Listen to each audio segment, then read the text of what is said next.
અંજાર તાલુકાના ભીમાસર ગામ નજીક આવેલ એક ખાનગી કંપનીમાં ભૂસીના જથ્થામાં આગ લાગવાની ઘટના બની હતી।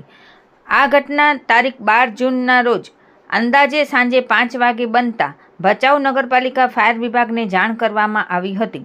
આગની તીવ્રતા વધતા કંપનીના એક ગોડાઉન તેમજ પાછળના ખુલ્લા પ્લોટ વિસ્તારમાં પણ આગ પ્રસરી હતી। જાણ મળતાની સાથે જ ભચાઉ ફાયર ટીમ તાત્કાલિક ઘટના સ્થળે પહોંચી આગ પર કાબૂ મેળવવાના પ્રયાસો હાથ ધર્યા હતા। આગ વિકરાળ સ્વરૂપ ધારણ કરતી હોવાથી વધારાની મદદ માટે વેલ્સપન, કંડલા ટિમ્બર, ગાંધીધામ મહાનગરપાલિકા તથા સુમિલોનની ફાયર ટીમોને બોલાવવામાં આવ્યા હતા।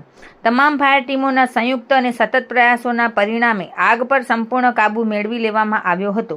આગની ઘટનામાં વધુ નુકસાન ન થાય તે માટે ફાયર જવાનો દ્વારા સતત પાણીનો મારો ચલાવવામાં આવ્યો હતો।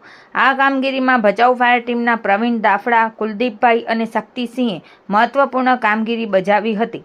ઉપરાંત ગાંધીધામ મહાનગરપાલિકાના દીપક ગરવા અને સુમિતભાઈ તેમજ કંડલા ટિમ્બરના રાજેશભાઈ અને રમેશભાઈ સહિતની ટીમોએ સફળ આગ બુઝાવ કામગીરીમાં સહયોગ આપ્યો હતો। ફાયર વિભાગની સમયસરની કામગીરી અને વિવિધ સંસ્થાઓના સંકલિત પ્રયાસોથી આગ પર કાબૂ મેળવી વધુ નુકસાન અટકાવવામાં સફળતા મળી હતી।